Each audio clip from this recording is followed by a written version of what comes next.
Should be coming live in a minute. Looks like that's up. Awesome. YouTube is on. And let's check that everything else looks good. Always takes a minute for LinkedIn to kick in. There we go, LinkedIn. Hi, LinkedIn. You always take a bit too long. And on YouTube, up and running. Cool. Hey, everybody. Double check my phone just to make sure. I like to check a external source from my PC. Yeah, there I am. Okay. I don't want to listen to myself there. And it looks like LinkedIn's up. Awesome. Hey, everybody. Yeah, there it is. Okay. Welcome to Wednesday, another cybersecurity episode where we're just going to, well, rant about things. I'm going to try to keep the timer down. I set up my own timer to track myself a little better this time. I've been going a bit longer. So this week's going to be fun. Okay. We have a couple different things. I'm going to hit a lot of topics really quick. Obviously, I'll put links to everything in the description so everybody can go back and review it. Or if you say, hey, I really like that one more, I want to read up on it a bit more. However, we're going to have some fun this time too. I'm going to start off with an interesting place. I'm going to start off with a video game, HellDivers2, which I had been playing for a while, but I actually took a break. But I want to explain why this is important for non-cybersecurity people to understand these type of things, okay?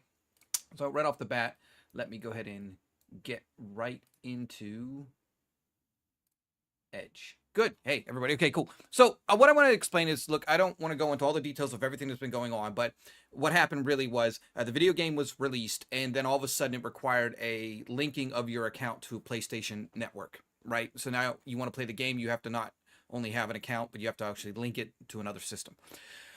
The argument was it only takes 120 seconds out of your day to enter an email address and password and then forget about it. And what I got to say is this is why security fails. This is why normal people get breached, get hacked, and run into all these damn headaches. It's not about it taking 120 seconds. It's about the fact that in cybersecurity, here's the golden rule. Less is more. The less you have, the more security you have. So if you have 50 accounts that you have to manage versus having to manage 200 accounts, which one's easier? The 50. Less is more. And this requirement of having to create a Sony account isn't just about, well, I have to create this account and then forget about it. No. As soon as you've created this account, as a consumer, you are now responsible for that account. Meaning, whatever data you put up there, whatever happens, you're still your responsibility. So it's not a fact of, oh, well, just create it and be done with it and piss off. No, you can't do that. And so anybody who says this, you need to stop. This isn't the answer to the problem, is just creating another account. The answer to the problem really is that why do you have to create, one, so many accounts? Number two, if you create an account, the responsibility is still there. And number three, less is more. Okay? Please remember that. Don't use this argument, 120 seconds. That's an unacceptable argument just to tell somebody just create an email address and forget about it. This goes for any situation in the world. This is not the answer, okay? Remember that. Moving on. I want to do a LinkedIn high-5. I haven't done one for about 2 weeks, so I want to give a shout out to Kay. Kay, here's your high-5. Look, I think Kay, I've never personally met Kay, but I've always found his passion when it comes to identity and attack management and attack pass and how his contributions to Bloodhound has been quite an amazing thing. So once again, he's giving out a kind of a complimentary seminar here on the May 23rd. Obviously not my time zone, but if you're in that time zone, check it out. Look, great resources. I need you to remember something. I actually had to have a funny joke to an internal colleague where they said, hey, we need a list of cybersecurity things. And I'm like, that's a taboo word. We don't use lists. In cybersecurity, we think in graphs, we think in paths. And so this is really good. If you are not aware of Bloodhound and other tools, you really need to be looking at your identity attack path and how your blind spots are and where you can improve, right? And so definitely check this out. So, okay, once again, thanks for all your hard work. I like what you do, buddy. You always have really good posts. You're always helping out the community. And if you're an identity specialist, if you've not touched Bloodhound, well, shame on you. That's your homework, or at least come to the seminar and see what type of benefit you can bring back to your business if you haven't done an assessment in quite a while with Entra ID, AWS, Google Cloud, and your on-premise Active Directory systems. Okay, cool. Awesome. Let's get the next one. Now we're going to get into the nightmares. Hacking.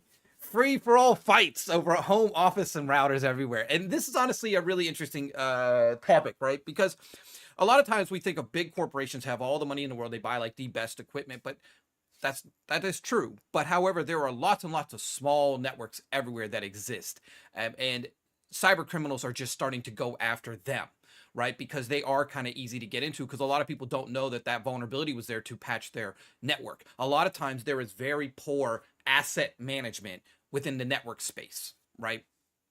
And when you talk about it, this is really crazy. This has been going on for years. So this is a Trend Micro Research, really good read. I was reading through it earlier this week. Was it last week? Sorry. And they brought up a really good point. For example, even my devices were found in the report. They had some issues where they talked out Ubiquity, which is some of the stuff that I use at home, because, you know, it's not a bad solution. It's a good solution. It gives me the features I need, and I don't have to do a lot of maintenance on it. But then they talk about how, you know, that vulnerability gets them into another vulnerability, such as using email spoofing, right? And really, I just want to get down to the really good stuff here.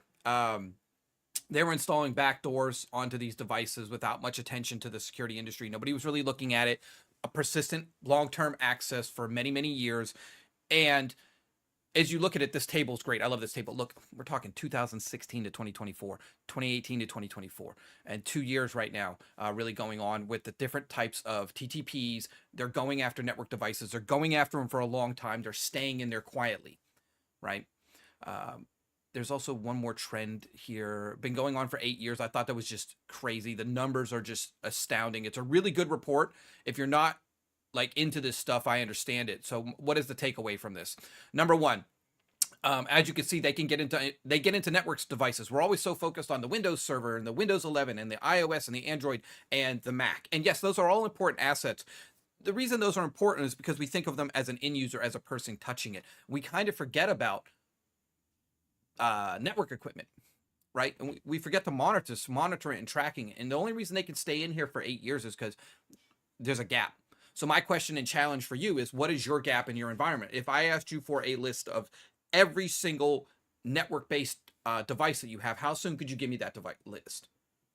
Number two, could you give me all the details about it? Like how many CVEs you currently have because you're missing patches or out of date or behind on things, right? If you can't answer two basic questions, there's the problem. You need to work on that. And that would be my advice to you, because this network stuff isn't getting any better. As you can see, it's really starting to get out of hand. Moving on. This one. Oh my God. So the UnitedHealth just doesn't end. Oh my God. I'm not going to talk about this one much longer unless they do something else really dumb, which means they will. A third of Americans, holy crap. I didn't know the number was that high until I had a read of this, right? I couldn't believe it at first. Now, likely for me, I'm probably not part of this, because by the time I left the U.S., I never really had health insurance. I never went to the doctor. And since I've left the U.S., I've never had to use UnitedHealth. So for once, my data is probably not out there. I guess that's good for now.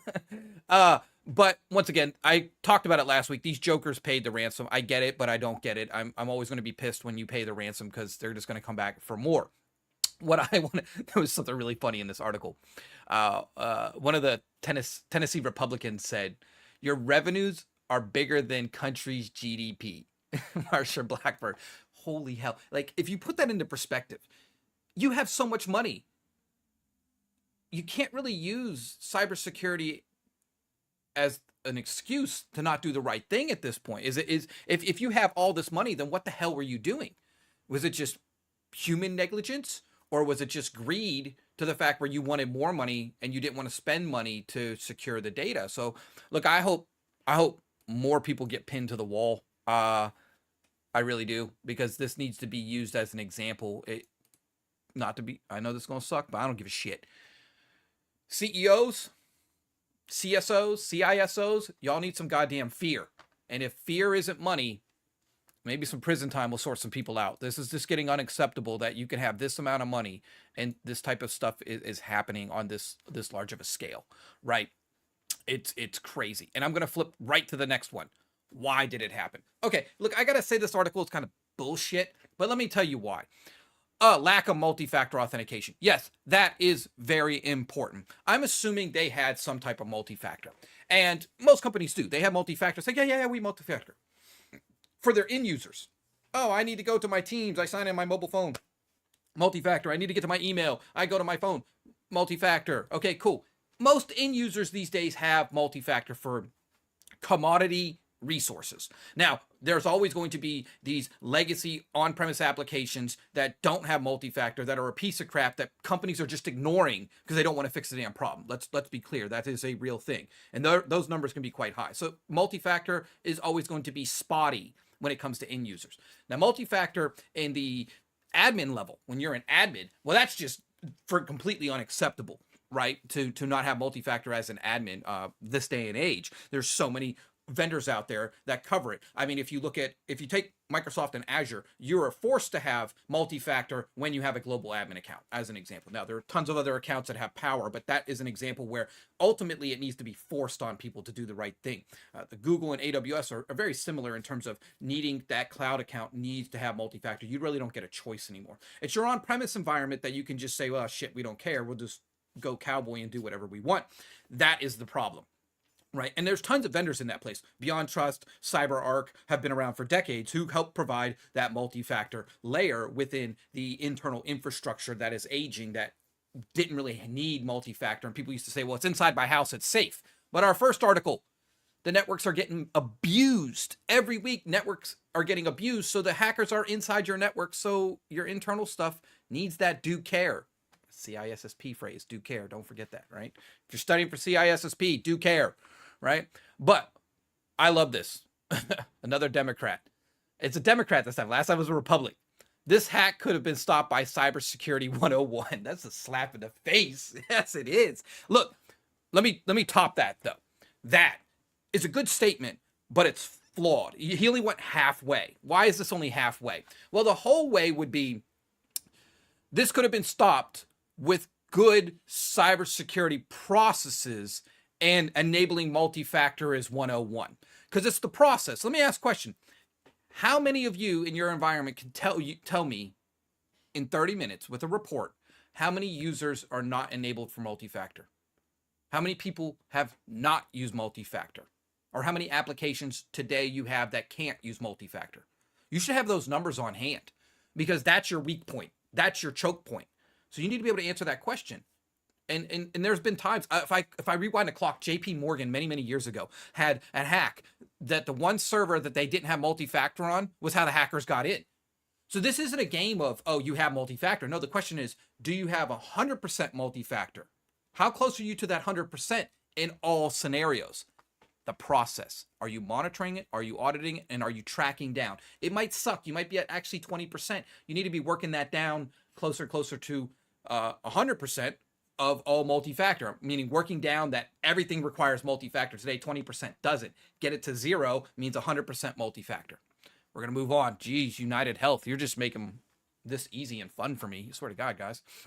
Next up, GitLabs. So I want to talk about this one. Obviously, anybody talks about where you store code. This is a massive headache because it's a supply chain hack. And if you didn't notice, we had that XD utility issue, which was a supply chain hack that could have destroyed a lot of stuff. Luckily, that Microsoft researcher caught it and it was resolved. But supply chain hacks within code is very common. This is a nasty one because it is a massive GitHub flaw, account hijacking, where they can get into your account, mess with your code you might not know, or mess with some code that another party is using, and that person might not really maintain it that well. They might not look at it that often, and next thing you know, it's out there.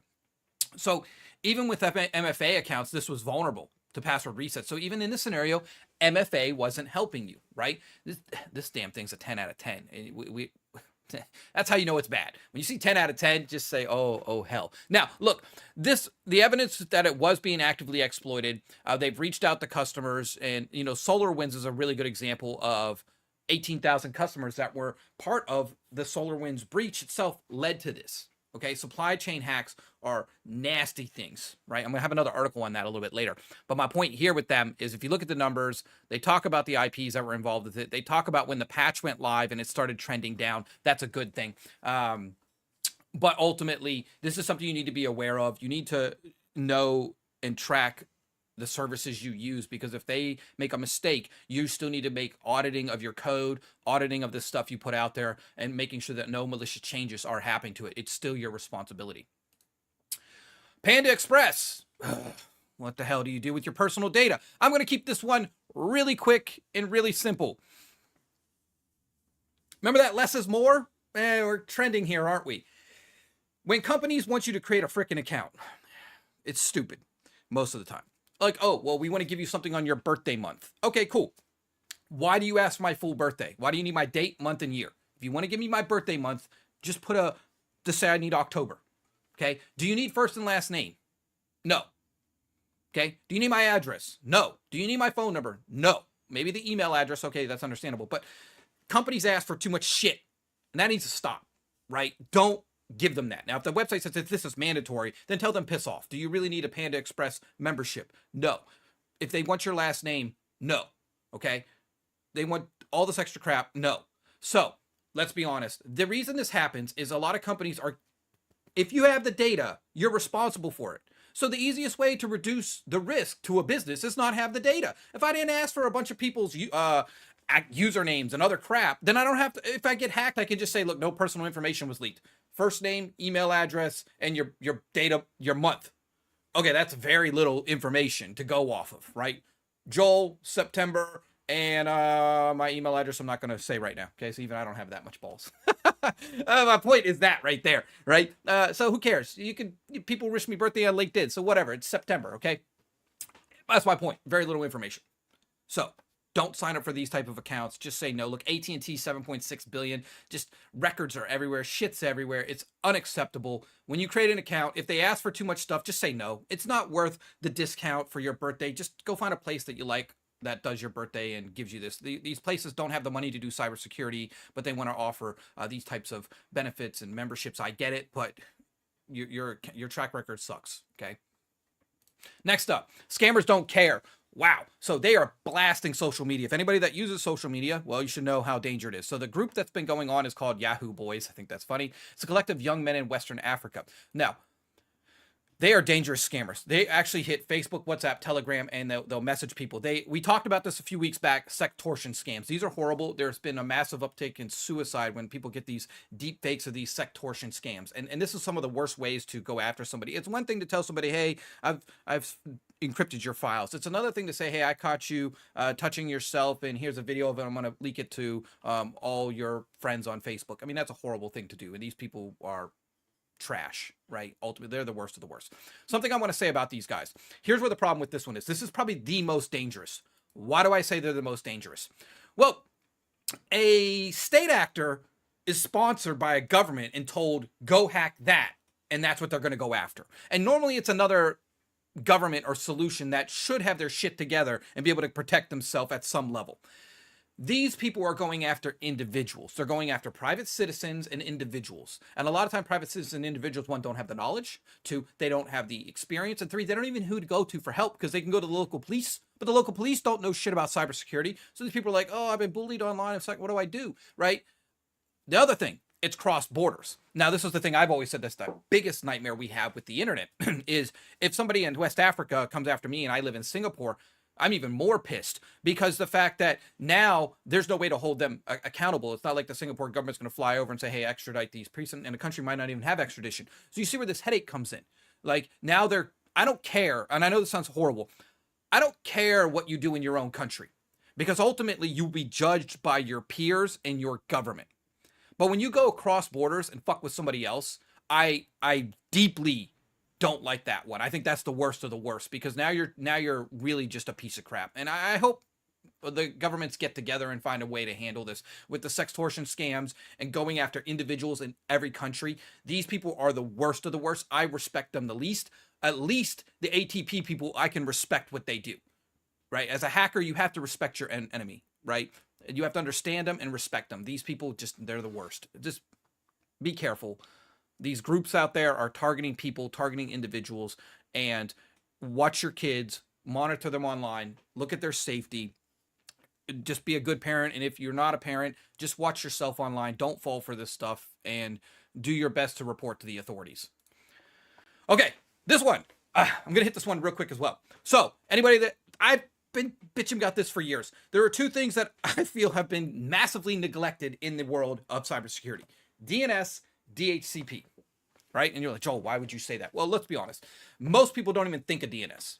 They just type in google.com, twitch.com, Twitter.com, Facebook.com. People just type the website, go to it, and piss off. Even inside your company, when you're doing stuff, you just go to your SharePoint, you go to your email on Google Docs, you go to Microsoft Online, you go wherever. People don't think about DNS. It's become so commodity that nobody thinks anymore. And this in itself has been a huge risk for many years. So Microsoft's doing some stuff with it. I'm not going to go into the details on this, but I do think that over the next few years, if you are in your company, you need to walk in and say, we need to have a serious conversation about our DNS security. Okay. Microsoft's making big changes. I'm not going to get into all of it right now, but ultimately it's going to really help mitigate a lot of these untrusted DNS solutions being able to be used as a man in the middle to redirect your users to malicious websites. All right. Yeah. So DNS, things are coming. I'm probably going to do a dedicated video on this later. This is just a news story. If anybody does want that, let me know and I'll do a dedicated video on it. But I'm going to do it anyways because I think this is something that's been one of my biggest pet peeves is DNS and DHCP are just treated like shit. Nobody's paying attention to it. And we are due for hackers to come in and really, really abuse us with these solutions. Okay, NSA. Hack. This is going after North Korea saying they're spoofing legitimate domains. Let me help you with this one. This article I can sum up into one word. DMARC. So, even if you outsource your email to Google, Microsoft, or some other vendor, does not matter. You are still responsible for your email security at the end of the day. Now, here's what you need to do. Go up, use MX Toolbox. If you've never been to this website, go to MX Toolbox, and you can look up all types of stuff about your MX records and your security of your email. Now, if you're in Office 365, because I know this, you can go into Office 365, and it will look at your security settings, and it will tell you, hey, your DMARC's not enabled, or this isn't enabled, or this security is not enabled. So I'm assuming, I've never messed with the Google business, but I'm assuming Google business has done something very similar to tell you, hey, your security sucks. Go into your DMARC. If you are using P equals none, oh my God, this is 10 years ago. Fix this. Increase your security level of your DMARC policies. Just because you put it to none, it's not working. Okay, you need DMARC verification. This isn't brand new. Now, you say, Joel, hey, what are you talking about? Well, that's the other problem. Work with your vendors. Get this done. P none is you might as well, you don't have DMARC. It's off. Put DMARC on. It's the same as HTTPS. I swear to God, I wish we would require DMARC just like the internet basically, like Google kind of fixed it with Chrome saying, you need HTTPS, and they kind of force it down everybody's throat. I wish the email industry would do the same thing. Like if you have to have DMARC or we stop receiving emails from you, and then this problem would go away very, very quickly. My career was about 10 years of nothing but email. So this is one of those areas. This is how I started my career. I am a kick-ass person in email, and yeah, get it done. Moving on. Alchemine. Fake USPS phishing sites accounts. This is an interesting, I want to actually give my own quick little personal story here. So what they're saying is the fake sites get more traffic than the real sites in terms of like postal service. So for those who aren't aware, this is the U.S. Postal Service. In Singapore, we have something called SingPost. It's more of the government-funded postal system for mailing packages, receiving stuff, letters, etc. Now, this was done by Alchemine, so great study, worth checking them out. Most people probably even use them for their own type of DDoS services out there. But the report, where's the report at? It's not in this one. Okay, yeah, I read the report somewhere else, but they said, I love it.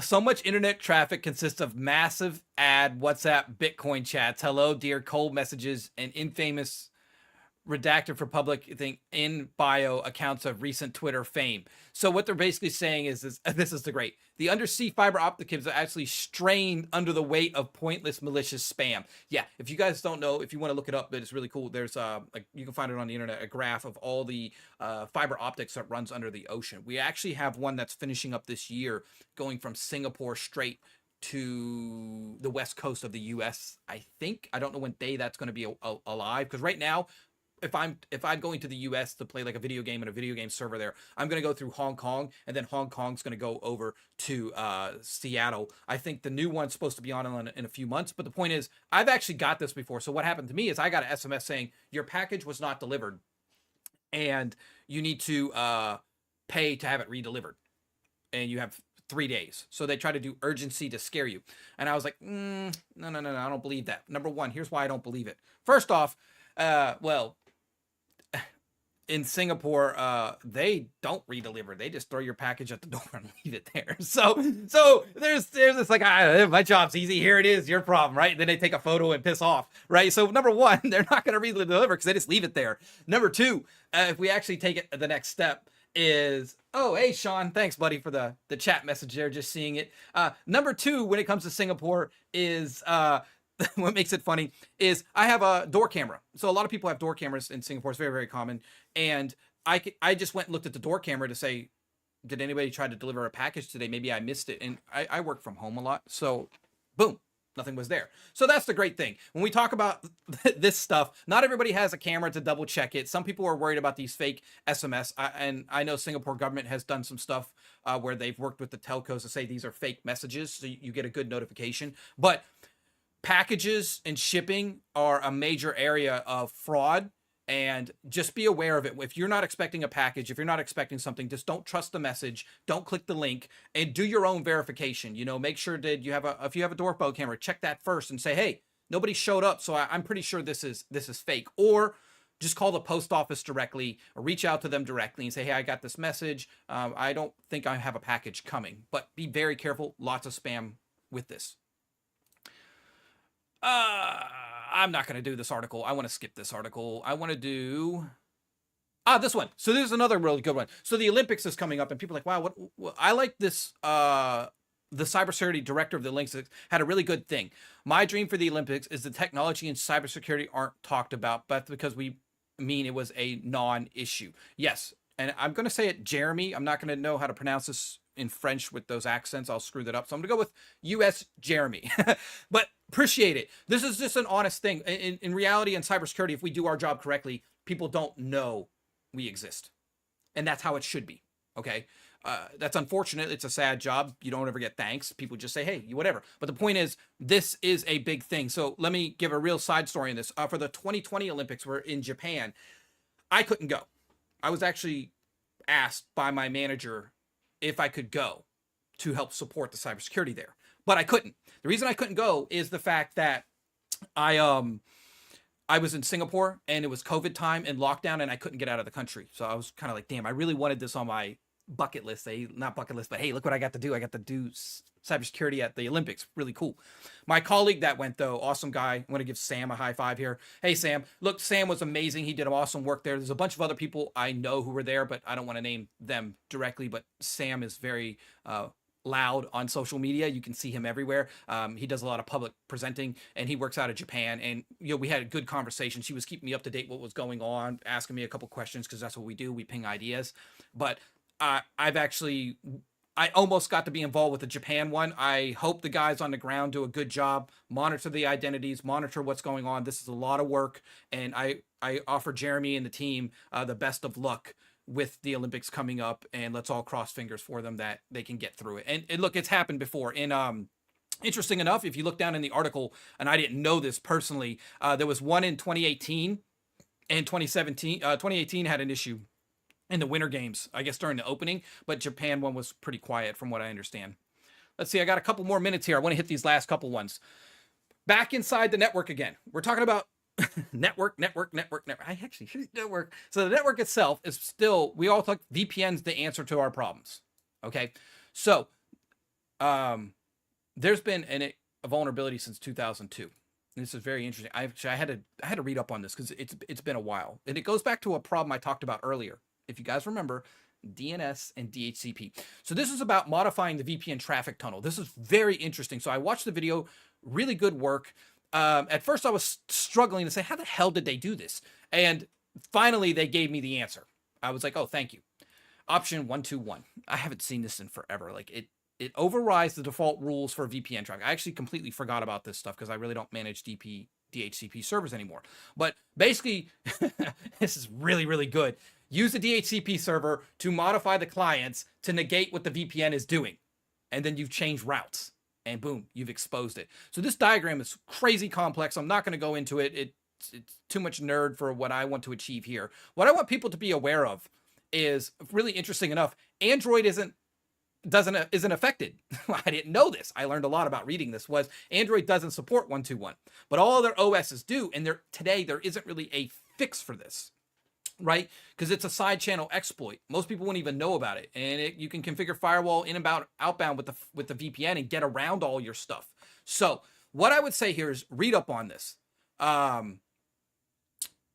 You really need to understand and monitor your DHCP for people modifying and adding 121 routes to your clients, because it can get around your VPN. This is a really good article. I suggest you watch the video because they did way better job than I will, but it was really, really good. And there's a CVE for it, decloaking full and split tunnel VPNs.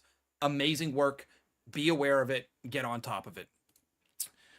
This one, I want to hit this article real quick. Attackers increasing cybersecurity vendors. Yes. So right now we have an issue in the cybersecurity industry. Everybody has a product that can do everything, save your world, and will come in and fix all your problems. Anybody who does that is a salesman, number one. Anybody who says that as a cybersecurity person, well, is full of shit. We all know this. It's not about the products. It's about the process. What are your processes, and what products help enforce those processes? Right off the bat. Okay. Now look, RSA is going on right now. So if you're at the conference, hey, have fun in the US. But the RSA security CEO, Rahit, sees backdoors on vendors as a major concern. And I think that's very true. Now I'm going to challenge this a little bit. When we use the word backdoor, I'm going to explain why. Down here, this is what I didn't like about this article. Fix me. Okay. How can they protect against backdoors? A 4-point prong plan. Patching and updating, strong passwords, moving to passwordless, multi-factor authentication, and avoid phishing scams. Okay, first off, most of that is wrong. I'm going to say it bluntly. Here's why it's wrong. A backdoor. They're already in. So a strong password, multi-factor, don't apply. It's a backdoor. They don't need a password. Avoiding phishing scams. They don't have to scam you to get in. It's a backdoor. They're already in. Those don't matter. That's 3 off the list. Updating and patching. Look, updating and patching is going good, and probably the best way to protect against this, because if the patch itself is trustworthy, it might actually block that backdoor exploit. However, the patch itself coming from the vendor itself that's compromised, can you really trust it? That doesn't make sense, right? So let me give a 2-prong approach. Patch and update your systems. Monitor your shit. That's it. That's the answer. You have to monitor your systems. And if something looks anomalous, you need UEBA. If all of a sudden this network device is doing something crazy, or this server is doing something crazy, your UEBA should say, this server normally doesn't do this. Maybe something's going on and you should look at it. Monitoring is what's going to save you for this stuff, not this stuff. I'm gonna be blunt. None of this will help you. It is a backdoor. They're already in. Cool. Last article. This one. Okay, this one's ridiculous. All right, cool. I'm gonna help you out. I'm gonna help everybody out. This one's really easy. AI rises cybersecurity fears among professionals, EA finds in a report. Really? Oh, you had to do a report? I'm not ripping on EY here, but you had to do a report to find that out? Look, here's the deal. I'm gonna say this as a challenge. Take this as a challenge. As a cybersecurity professional, as an individual, you should not be so scared about AI. Here's why. Go read a book. Go study. Improve yourself. Learn about AI. Learn about the things now on your own. Here, I've read 2 AI books this year. Now, I can cheat. I have access to Azure, OpenAI. I built out my own LLM. I also did a threat model of the solution I built. And I looked at another friend's AI, what they built, and I threat modeled that. Very nerdy, not fun, but the point is, I myself am not afraid of AI because I know how I would defend against it. Okay? So if you're afraid of it, that's a personal thing. Fix it. Now, let's flip to the other side of this. Now, the business should be afraid of it, not an individual. Because an individual shouldn't be, but a business should be. Because here's why.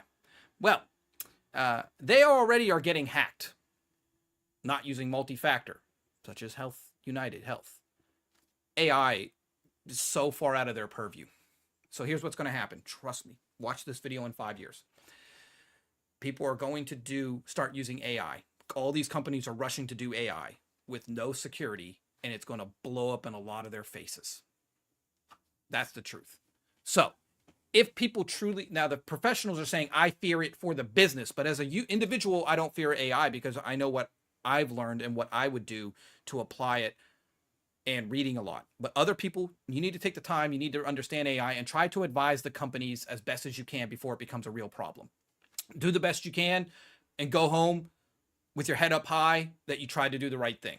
All right. Look, that's it. I'm going to switch to my other camera today. I'm going to go full screen on it so I can just talk here. So I'm going to end it like this. I actually have two cameras. I haven't been using this one much, but hey, look, I want to thank everybody for who does watch the videos. I don't focus on the numbers because there's another reason behind that. I'm not looking for thousands of clicks and thousands of tweets and thousands of subscribers and stuff like that. That's not the point of this. Anybody who does that, I feel is, I don't know, that's their own choice. For me, this is about awareness. This is about getting the message out there when it comes to cybersecurity and hoping somebody sees something here small. Somebody goes, says, hey, Joel, we have DNS.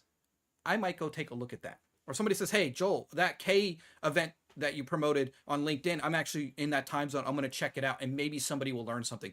Ultimately, even if I still only have 25 views on a video, I'm going to do this for a little bit longer because I'm enjoying it and I feel like I'm giving back. And giving back isn't about numbers. Giving back is about one person, the number one, learns something that might actually stop a major breach one day. That's the value to me. And with that, you guys have a great Wednesday. You have a great rest of the week. And I guess I would say to my network people, you have your work cut out for you. The damn routers, the VPN, the bypassing, the network guys are just, y'all need a lot of help. Work with your partners, work with your vendors, reach out online, except for the cybersecurity subreddit. Don't go there. Ask me why later. Other than that, have a great week, everybody. Be good and be safe.